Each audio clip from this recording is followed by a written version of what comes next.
remember that that basically means your graph is in pieces. And so what we're going to do is look at the pieces when they're not written in the function notation yet. So basically up here, I have 3 different lines we're going to graph.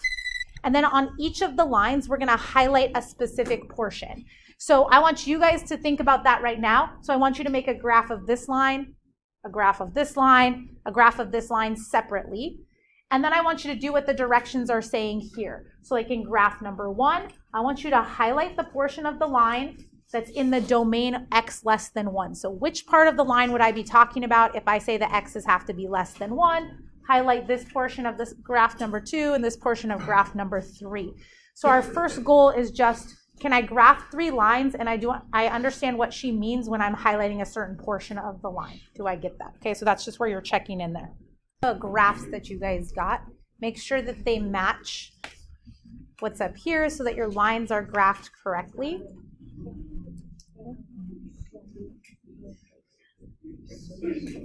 So make adjustments if you have to.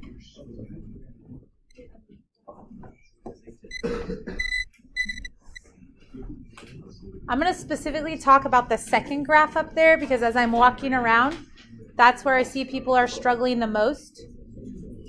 So the y-intercept on the second graph is 7/2 or 3.5, so that's why I'm started here.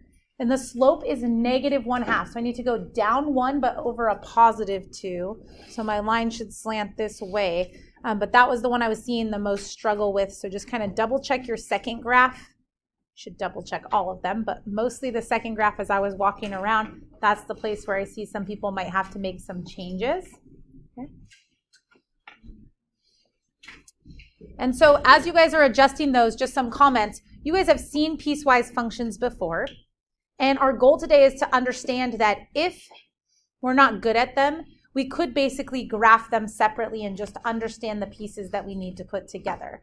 So the words that we see about the highlighting are basically a verbal explanation of what we want to put together. And of course, that's not how mathematicians ever write it because everything's in like shortcut terms, right? There's notation for everything. So when we say something like, in graph 1, highlight the portion of the line with the domain x is less than 1. That means 1 is the boundary number, so I've marked 1 on the x-axis right here. But I actually want to look at what point that corresponds to on the line. So that means like the line's being cut right here.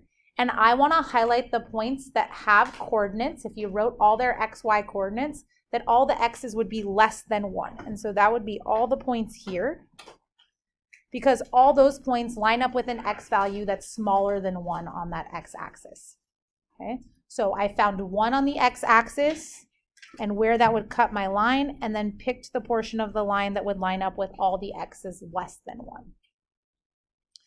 For the second line, it basically says we want x to be between 1 and 4. So on my x-axis, I've found where 1 is and where 4 is. And I want that part of the line that I've graphed. So that's from here to here. And we'll talk about endpoints in a little bit, but it's just that small segment, that little section of that line. And then on the last line, it wants me to highlight the portion where the domain is bigger than 4 or equal to 4. So here's 4 on the x-axis, so that would be all these points on the line going that way. Okay.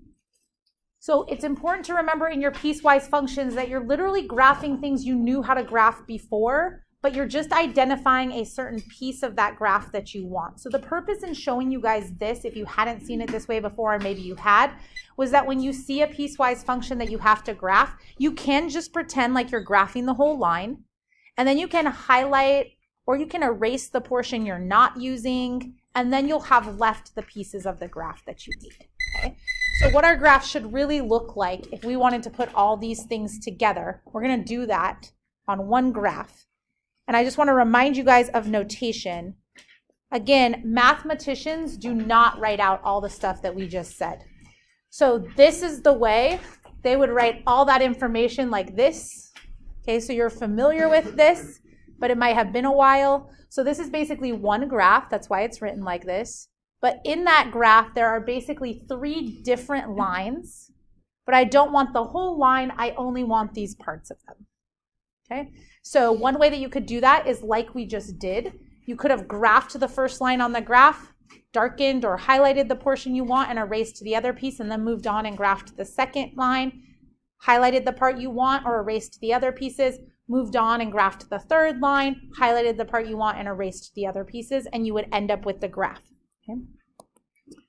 What are other ways that you guys have graphed these? Because again, I'm not talking to people that have never seen this before. You guys have done this before.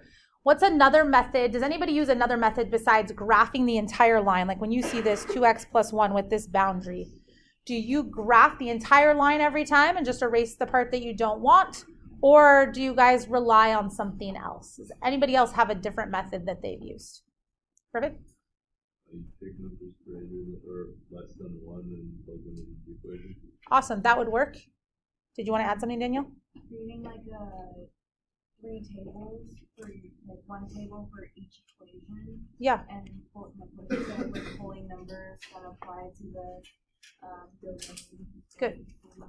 Good. So what they're saying is if graphically you don't want to graph the whole thing, plug stuff in and get some points, but just be really smart about your points. So the other way they're saying is we could make tables for each piece. So let's say I'm working on the first piece. I'm going to agree with what they both said and then add one little thing. So they both said plug in things appropriate for the domain, meaning you're only allowed to plug in x's that are smaller than 1. But I'm also going to argue you should plug in 1. Does everybody understand why? I want the exact point that it's ending at. Is that okay? So I'm going to plug in 1. 2 times 1 is 2 plus 1 is 3. So the 0.13 is like the boundary for that line. And I'm going to draw it open if you guys remember, because they didn't say I was technically allowed to plug in 1. So I can't fill that point in. And then I'm going to do what they said and pick some other points that are less than 1 to plug in. So I could plug in 0, and I'd get 1. Technically, if you're drawing a line, how many points do you need? Just 2. So these 2 would be enough, but sometimes it's a little hard to guide that, so maybe you choose to plug in 1 more, like -2. You'd get something like -3, and then you'd have a good guide for how to draw that line. Okay? And if you identify your endpoint first, you kind of know which direction the arrow should go, because we know that like that was the boundary, I can't go past it, which means if these are other points, I know that it can continue in this direction, but not in the other direction. For the second branch that's up here, we're going to go ahead and do the same thing. I'm going to plug in points, but notice that in the restrictions here, it has 2 boundaries, like x has to be between 1 and between 4. So I'm actually, when I make that table, going to make sure I plug in both 1 as well as 4. Okay? And you have to do a little fraction work. When you plug in 1, you get -1/2 plus 7/2. That's 6/2, which is the same thing as 3. When you plug in 4 and multiply it by 1/2, and I'm only making this note because I've been watching some of you guys do your fraction multiplication. 4 is like 4 over 1, and you just multiply tops together and bottoms together, okay? So numerator is going to be 4, denominator is going to be 2, and so then that would be 3 over 2. Okay.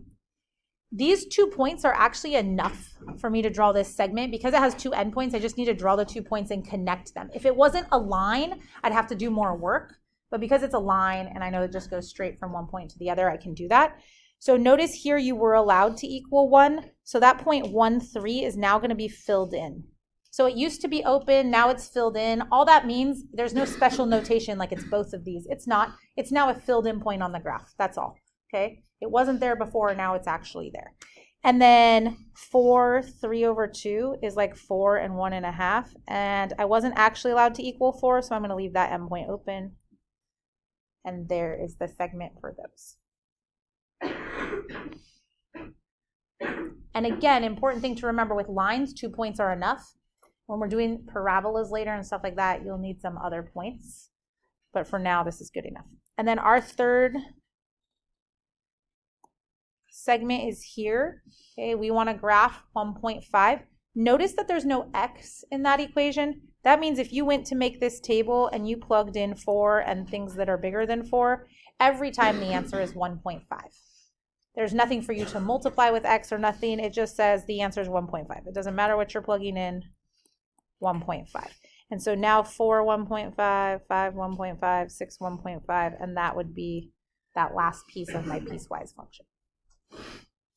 So whether you like to graph the whole thing and erase pieces or plug in points just in the areas you're supposed to, in the end, we should all come up with this same graph to represent this piecewise function. Okay? Are there any questions about ways to get the graph? Because you guys should now have two strategies, one that involves more graphing and one that involves more plugging in points and putting it on the graph. All right, so domain and range are what we're going to talk about next. So what is the domain of the graph? All real numbers. Are you guys okay with how she's picking that out? There's actually two ways you can tell here. On your graph, if you traveled along the x-axis, there is no x value that you could pick that doesn't have a point that corresponds to the graph. If you pick an x way out here, it'll be on that segment there. If you pick an x way out here, it'll be down here, right? So every x, you can find a corresponding point on the graph. Also, if you look at all the x's in the function, there's a place for you to plug in any number, which means all the numbers are covered. So all real numbers, or if you remember your interval notation from last year and you like that interval notation, remember you put the smallest thing to the largest thing and you either use a parenthesis or a bracket. We'll talk about the bracket in a minute. Okay, what about the range? Good. So y is less than or equal to 3. Okay, so if we were to do this with interval notation, there is no minimum, so we would still use negative infinity. The maximum is 3. The parenthesis means you don't actually reach the number. So infinities always have a parenthesis. And then numbers we have to decide, like did we actually hit 3 as a y value or not? If we did, we're using the square bracket, okay?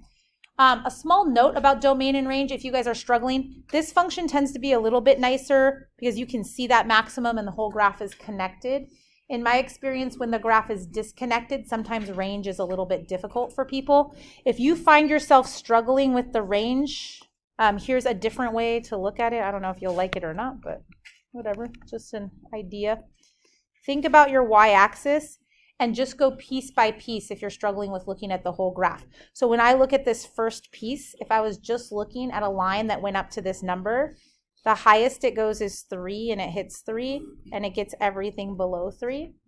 Then there's this next piece right here and it's between 3 and 1.5 for y values and it hits those two and everything between it. And then this third piece right here only hits 1.5. And then I can see on this number line, even though all these different pieces were contributing, when I'm all done, 3 is the highest thing and everything below that. And so that kind of gives me an idea. Again, for this function, probably not necessary for a lot of you guys, but when the pieces are more spread out and you're having a hard time seeing what the range might be, it might help you to just draw a little number line vertically like the y-axis and mark all the numbers that you're hitting. Okay? All right, so these questions over here. Is this a function? Yes, so does it pass that vertical line test? Okay, and you might say, well, these points right here, it had 2 points there. No, one was open and then one was closed, so it's just hitting at one time. So yes, it's a function. And is it continuous?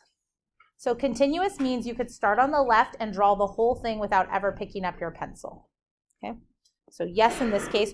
What could have been done to the pieces of this function to make it discontinuous? Like not continuous, where we would have answered no to that. Jake? That one connected to 3. Yeah, so like maybe I change one of the numbers in this equation so it doesn't hit at 3 and it's a little bit higher or a little bit lower, and then it wouldn't have been continuous. Okay? Is that all right with everybody? All right, the last thing I want to talk about is just plugging in. I'll shrink it a little bit because I can't. So when you guys plug in, that's the last thing that we're going to focus on with piecewise functions. So this isn't on your note guide, but we're going to answer these 3 questions. I don't want to assume that everybody's totally good at anything. We'll just at least touch on it, and then you guys will have a chance to try it on your own. So remember that when we're doing this, we are plugging in x values and trying to find the outcome. But in the piecewise function, the x values are all restricted. So the most common thing I see students do is when I ask for f of -2, they give me 3 answers. And they give me 3 answers because they plugged -2 into the first piece and the second piece and the third piece. Okay, what's wrong with that thinking? Olivia? They can't all be -2 because there's like restrictions on what x, y, z. Good. Anytime you get an x, the x is restricted for each one. So when I say I want x to be -2, instead of plugging it into all the branches of this function, you need to see which one it's actually allowed to be plugged into. Which of these functions has an x value of -2 in its domain?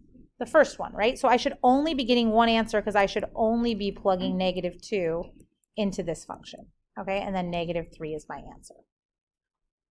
And the answer, the second most common error I see is that people get an answer and then they cross it off because it doesn't fit the domain restrictions, but the answer is not an x value. The answer is a y value. So there's no reason to be plugging that back in anywhere to check it. If you're checking it on anything, all you should be doing is looking on your graph and making sure that -2, -3 actually makes sense as a point.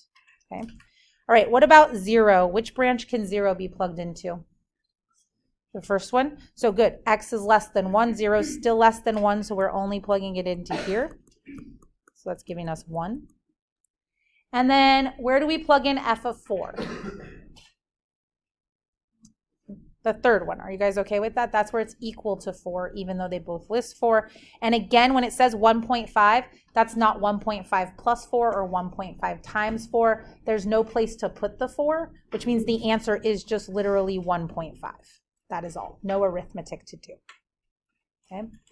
All right. Any questions that you guys have